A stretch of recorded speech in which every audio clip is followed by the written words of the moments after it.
ایک صفت جو شاید سب سے زیادہ اللہ تعالیٰ نے قرآن مجید میں اپنی بیان کی ہے وہ یہ ہے کہ وہ العلیم ہے، وہ سب کچھ جانتا ہے۔ علیم بذات الصدور ہے، سینوں کے اندر بھیدوں سے بھی واقف ہے۔ تم چاہے کوئی بات اونچی آواز میں کہو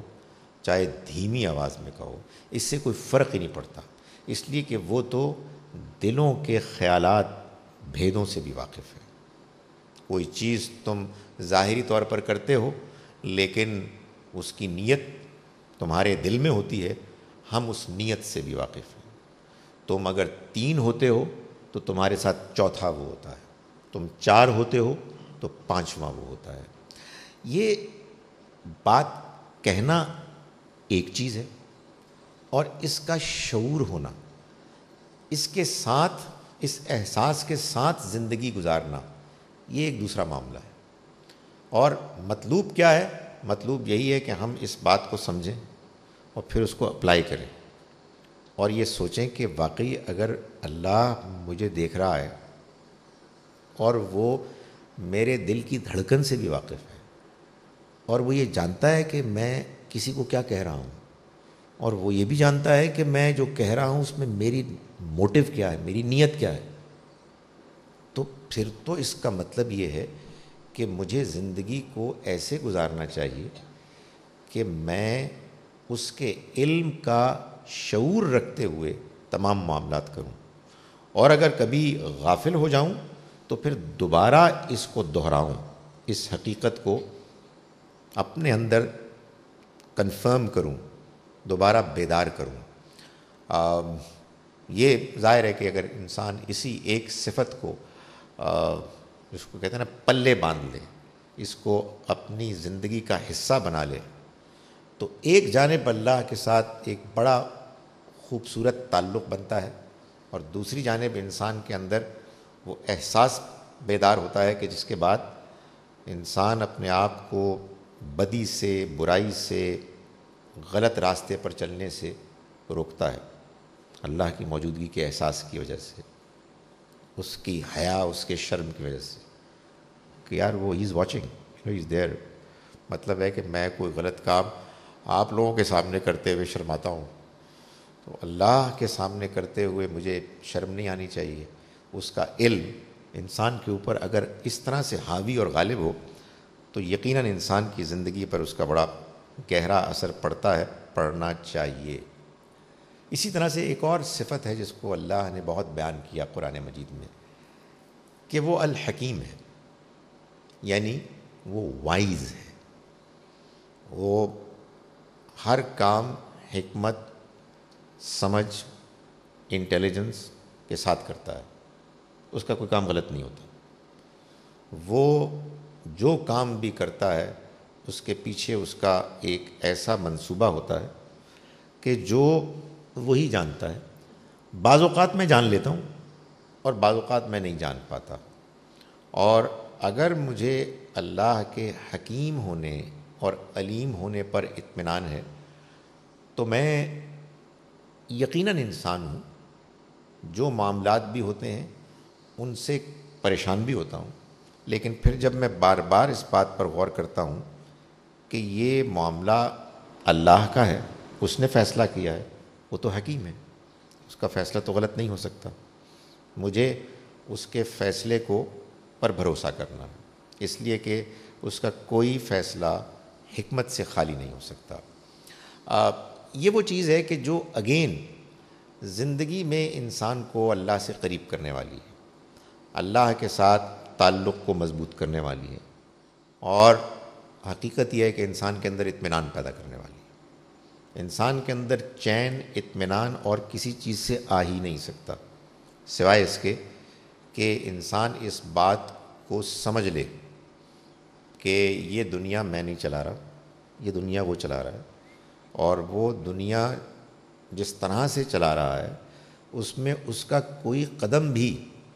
حکمت سے خالی نہیں ہوتا، ہو ہی نہیں سکتا۔ تو اس وجہ سے اللہ سب کچھ جانتا ہے، اللہ کا ہر فیصلہ حکمت پر مبنی ہوتا ہے، تو انسان زندگی گزارتے ہوئے جو بھی معاملات ہوتے ہیں اس میں یہ تو نہیں کرتا کہ نہ کرنا چاہیے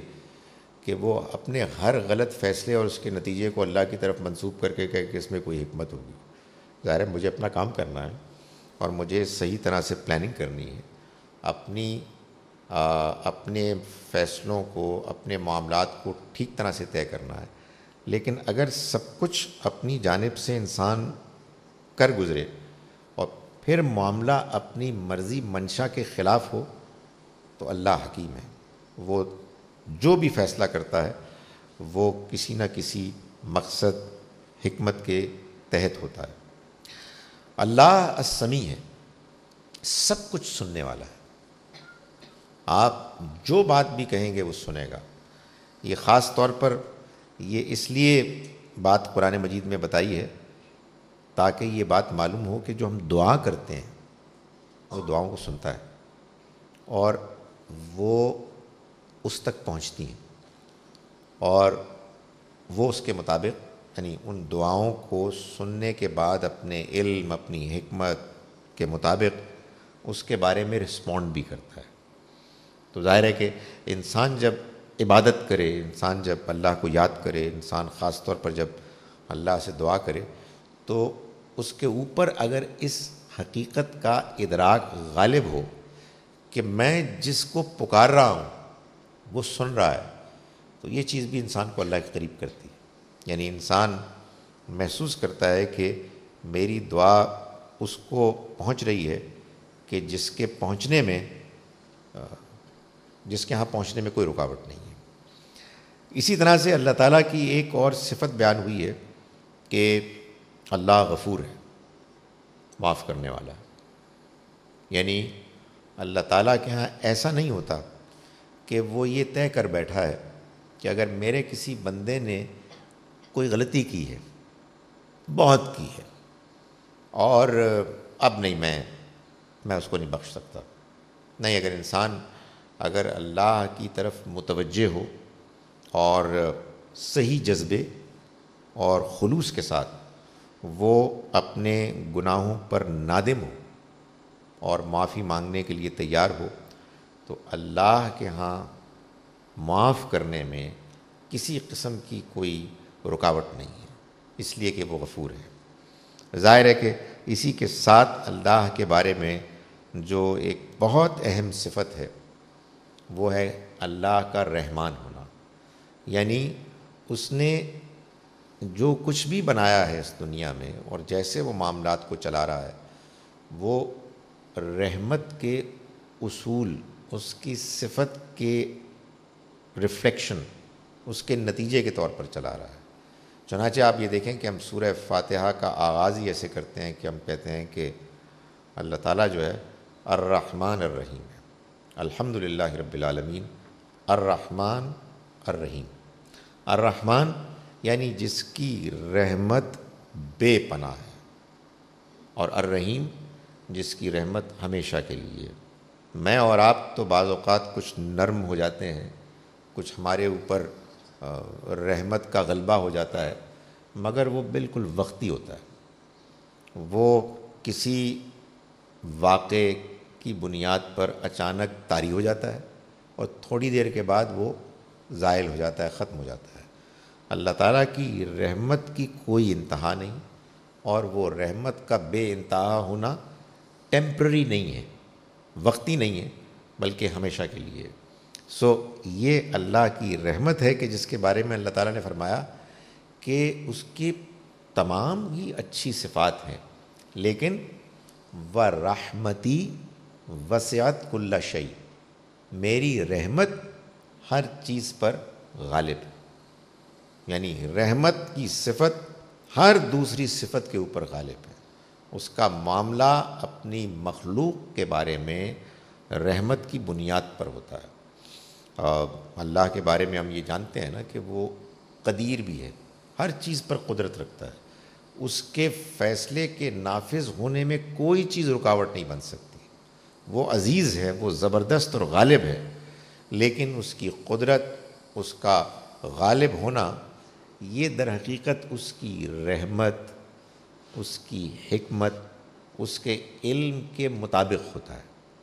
چنانچہ جب وہ اپنی حکمت میں، اپنے علم کی روشنی میں، اپنے رحمت کی بنیاد پر کوئی چیز طے کرتا ہے تو پھر دنیا میں کوئی ایسا ہے ہی نہیں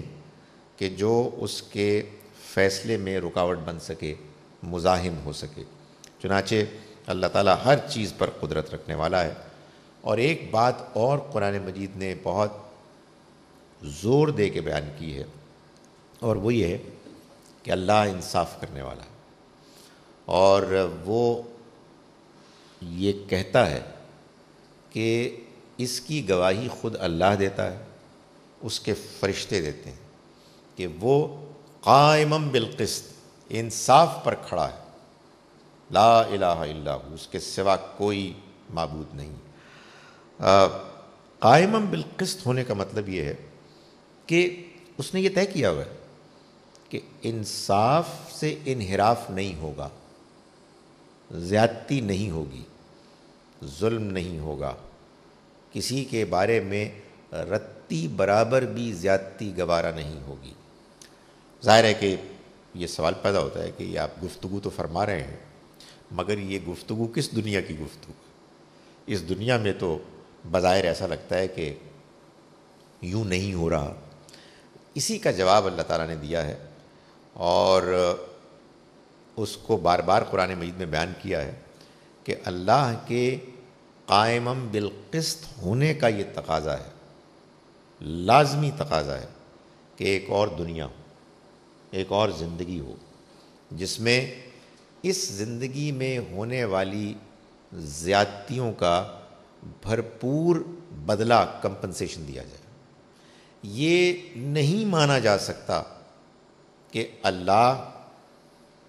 قائمم بالقسط ہے، رحمان و رحیم ہے، سب کچھ جانتا ہے، کوئی کام بغیر حکمت کے نہیں کرتا،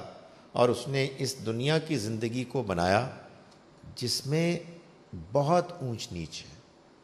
بہت کچھ ایسے معاملات نظر آتے ہیں کہ جن کی بظاہر کوئی توجیہ، کوئی تک سمجھ میں نہیں آتی، جس میں لوگوں پر زیادتیاں ہوتی ہیں، ظلم ہوتے ہیں، اور بظاہر اس کا کوئی دنیا میں نتیجہ نظر نہیں آتا۔ تو اللہ تعالیٰ نے اسی بات کو بیان کیا کہ آخرت وہ زندگی کہ جس میں اس دنیا کی زندگی میں جو انسانوں نے عمل کیے ہیں، جو رویے اختیار کیے ہیں، اس کے مطابق ان کو اس کا بھرپور بدلہ ملے گا، یا انعام کی صورت میں یا سزا کی صورت میں۔ یہ ایمان اللہ کو ماننے کا لازمی تقاضا ہے۔ چنانچہ قرآن مجید سے یہ بات معلوم ہوتی ہے کہ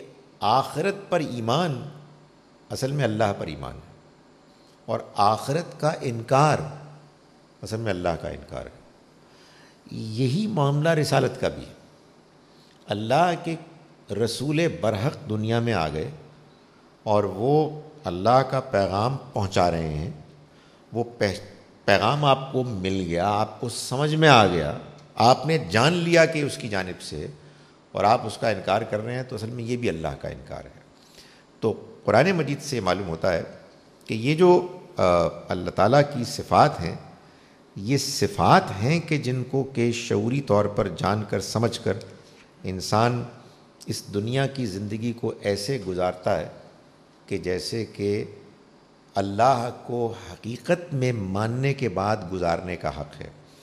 ایک آخری صفت میں اللہ کی بیان کر رہا ہوں، صفات تو بہت سی ہیں، لیکن میں جو ایک بہت امپورٹنٹ صفت جس پر کہ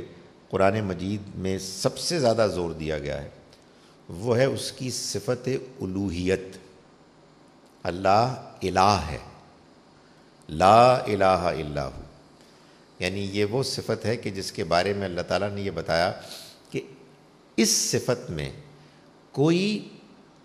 ذرے کے برابر بھی اس کے ساتھ شریک نہیں ہے۔ یعنی لوگوں کے اندر رحم بھی ہو سکتا ہے، تھوڑا بہت حکمت بھی ہو سکتی ہے، کچھ طاقت بھی ہو سکتی ہے، کچھ علم بھی ہو سکتا ہے۔ ظاہر ہے کہ اللہ کے علم میں اور مخلوق کے علم میں زمین آسمان کا فرق ہے۔ اللہ کے علم اللہ کا علم کمپلیٹ ہے، باقی مخلوق جو ہے وہ انکمپلیٹ ہے اور نامکمل ہے۔ لیکن الوہیت کی صفت وہ صفت ہے کہ جو کسی اور کے اندر ذرہ برابر بھی نہیں ہے۔ اور وہ کیا ہے؟ وہ یہ کہ وہ معبود ہے، یعنی وہ ہستی ہے کہ جو آپ کی دعاؤں کو سنتا ہے اور پھر اس کو پورا کرنے کی قدرت رکھتا ہے۔ کیسے سنتا ہے ہم نہیں جانتے، کیسے پورا کرتا ہے ہم نہیں جانتے۔ یعنی آپ اس کو پکاریں اور پھر جس چیز کے لیے پکاریں وہ اس کے مطابق رسپونڈ کرے اور آپ کی ضرورت کو پورا کرے۔ یہ صلاحیت، یہ خوبی الوہیت کی، جس کے نتیجے میں انسان اس ہستی کے آگے جھکنے، سجدہ کرنے، عبادت کرنے، قربانی دینے کے لیے تیار ہوتا ہے، یہ سوائے اللہ کے اس پوری کائنات میں کسی اور کے اندر ذرہ برابر بھی نہیں ہے۔ تو اللہ تعالیٰ کے ساتھ تعلق ہمارا اس کی صفات کی بنیاد پر ہے، اس کی صفات کو جاننا اور اس کو جانتے ہوئے اپنی زندگی کو اس کے مطابق ڈھالنا، یہی اصل میں اللہ کو ماننا ہے اور اللہ کو مانتے ہوئے زندگی گزارنا ہے۔ اللہ تعالیٰ ہمیں اپنے اوپر صحیح ایمان لانے اور اس ایمان کے مطابق زندگی گزارنے کی توفیق دے۔ اقول قولی ھذا واستغفر اللہ۔